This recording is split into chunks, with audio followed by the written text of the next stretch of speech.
નમસ્કાર મિત્રો, મારું નામ નીલમ છે. મારી ઉંમર 28 વર્ષની છે.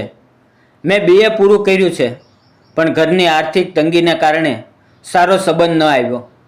માતા પિતાએ મારા લગ્ન એક સાદા પરિવારના છોકરા સાથે કરી દીધા. તેનું નામ અમિત હતું. તે જોવામાં ખૂબ જ સુંદર અને ખુશ મિજાજ હતો. આર્થિક રીતે બહુ મજબૂત નહોતો, પણ મને એટલો પ્રેમ કરતો કે મને ક્યારેય કોઈ અભાવ અનુભવ્યો નહીં. અમે બંને એકબીજાના સુખ દુઃખમાં હંમેશા સાથે રહેતા. લગ્નને માંડ 1 વર્ષ થયું હતું કે હું ગર્ભવતી થઈ ગઈ. મારા પેટમાં 6 મહિનાનું બાળક હતું, પણ કિસ્મતે એવો વાંક લીધો કે અમિતનું અચાનક અવસાન થઈ ગયું. એ આઘાત એટલો ભયાનક હતો કે મને લાગ્યું કે હવે જીવવાનું કોઈ કારણ જ નથી. પણ પેટમાં રહેલા બાળકને વિચારીને મેં હિંમત કરી. 9 મહિના કેવી રીતે પસાર થયા ખબર જ ન પડી, અને મેં એક પ્યારી નાનકડી દીકરીને જન્મ આપ્યો. એ મારા જીવનનો એક માત્ર સહારો બની. આજે મારી દીકરીને 6 મહિના થઈ ગયા છે, અને મારા પતિને પણ 6 મહિના થઈ ગયા. હું હજુ પણ બહુ એકલી અનુભવતી હતી. રાત્રે ઊંઘ ન આવે, દિવસે મન ઉદાસ રહે, ઘરમાં બેસી રહેવાથી કંઈ ન થાય. એમ વિચારીને મેં ગામમાં થોડું કામ શરૂ કર્યું. મેં થોડી બચત કરીને એક નાનું સિલાઈ મશીન ખરીદ્યું અને ગામની બહેનોના બ્લાઉઝ, પેટીકોટ, બાળકોના ફ્રોક, લહેંગા આ બધું સીવવાનું શરૂ કર્યું. ધીમે ધીમે કામ વધ્યું અને મને થોડી શાંતિ મળવા લાગી. મારા ઘરની સામે એક નાનું મકાન હતું. ત્યાં પહેલાં એક પરિવાર ભાડે રહેતો હતો, પણ તેઓ બીજી જગ્યાએ ચાલ્યા ગયા. અત્યારે ઘર ખાલી પડ્યું રહેતું. અંદાજે 2 અઠવાડિયા પહેલાં ત્યાં એક યુવાન છોકરો રહેવા આવ્યો. તે મારાથી થોડો મોટો લાગતો હતો. તે ખૂબ જ હેન્ડસમ અને સ્વચ્છ દેખાતો. સવારે હું આંગણામાં કપડાં સૂકવતી ત્યારે તે મને ટક જોઈ રહેતો. મને લાગતું કે કદાચ મારી તરફ તેનું ધ્યાન જાય છે. હવે તેને ત્યાં રહેતા 1 મહિનો થઈ ગયો. મારી દીકરી મારા જીવનનું બધું જ હતી. એક રાત્રે લગભગ 10 વાગ્યે અચાનક તેને તાવ ચડી ગયો. બહુ ઊંચો તાવ. તે રડવા લાગી. હું ગભરાઈ ગઈ. આજુબાજુ કોઈ પોતાનું નહોતું. મારા માતા પિતા ગામથી બહાર રહેતા. એ રાત્રે તેમને બોલાવવું કે જવું શક્ય નહોતું. હું રડતી રડતી બેબાકોઈ થઈ ગઈ. ત્યારે મને સામે રહેતો એ યુવાન યાદ આવ્યો. હિંમત કરીને તેના ઘરના દરવાજે ગઈ અને બેલ વગાડ્યો. તેણે દરવાજો ખોલ્યો. મારી આંખોમાં આંસુ હતા. મેં કહ્યું, મારી દીકરી બહુ બીમાર છે, તાવ ખૂબ છે. શું તમે અમને હોસ્પિટલમાં લઈ જશો? તેણે એક ક્ષણ પણ વિચાર્યું નહીં. તરત જ તૈયાર થયો.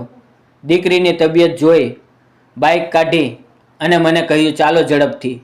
મેં દીકરીને છાતીએ ચોંટાડીને બેસી ગઈ. તે બાઇક ઝડપથી ચલાવતો હતો.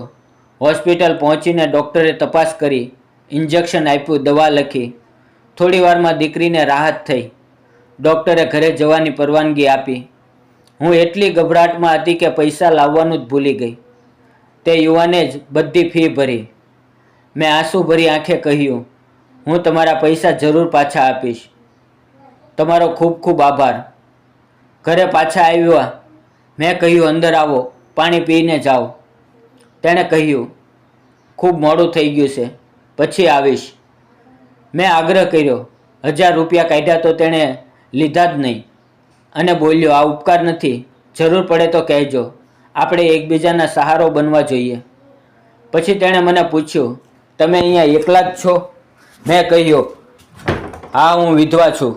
તેના ચહેરા પર ઉદાસી છવાઈ ગઈ અને બોલ્યો, સોરી, મને ખબર નહોતી. મારું નામ અર્જુન છે. ક્યારેક મદદ જોઈએ તો કહેજો. અમે થોડી વાત કરી. પછી તે ગયો. હું દીકરીને સુવડાવીને સૂઈ ગઈ, પણ આખી રાત અર્જુનના વિચારમાં ઊંઘ ન આવી. મનમાં વિચાર આવતા, આ કોણ છે? કોઈ સંબંધ નથી, છતાં આટલી મદદ કરી. કેટલો સારો માણસ છે. બીજે દિવસે સવારે હું આંગણામાં કામ કરતી હતી ત્યારે અર્જુન આવ્યો અને પૂછ્યું, દીકરીને હવે કેમ છે? મેં કહ્યું, બિલકુલ ઠીક છે. મેં આગ્રહ કર્યો, અને તમે અંદર આવો, ચા પીને જાઓ. તે અંદર આવ્યો, ચા પીધી અને અમે વાતો કરી. તેણે કહ્યું કે તે બેંકમાં કામ કરે છે, તેની બદલી થઈ એટલે અહીંયા આવ્યો છે. મેં મારા વિશે જણાવ્યું. તે શાંતિથી સાંભળતો રહ્યો. એની આંખોમાં સહાનુભૂતિ દેખાતી હતી. આ રીતે થોડા દિવસોમાં અમારી વચ્ચે નજરો મળવા લાગી, સ્મિત થવા લાગ્યું. એક રવિવારે તેણે મારા ઘરે આવીને કહ્યું, આજે તમારે ભોજન માટે આવવાનું છે. મેં હસીને કહ્યું, હા આવજો, તમારા માટે ખાસ બનાવીશ. તેણે હા પાડી. બપોરે તે જમવા આવ્યો. હાથમાં એક થેલો હતો.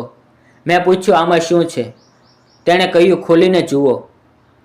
અંદર એક સુંદર સાડી અને દીકરી માટે પ્યારા કપડાં હતા. મારી આંખો ભરાઈ આવી. મેં આંસુ લૂછ્યા અને કહ્યું, આ બધું કેમ?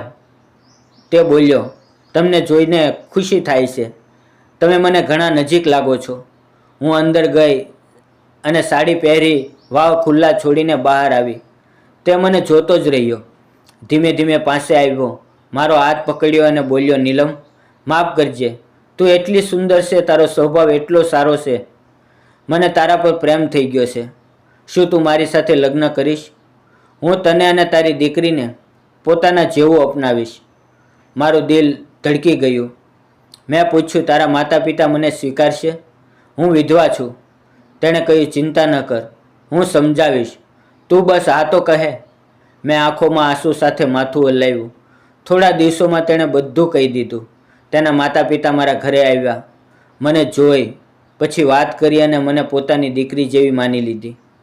મિત્રો, અમારા લગ્ન થઈ ગયા. હવે અમે ત્રણેય ખુશખુશાલ છીએ. અર્જુન મારી દીકરીને પોતાની જેમ પ્રેમ કરે છે. અને ખુશખબર, હું હવે ગર્ભવતી છું. અમારા પ્રેમનું ફળ મારી કોખમાં છે. તેના માતા પિતા મને દીકરીનો સ્નેહ આપે છે. મિત્રો, અમે લગ્ન કરીને સાચું કર્યું કે ખોટું? તમને શું લાગે છે?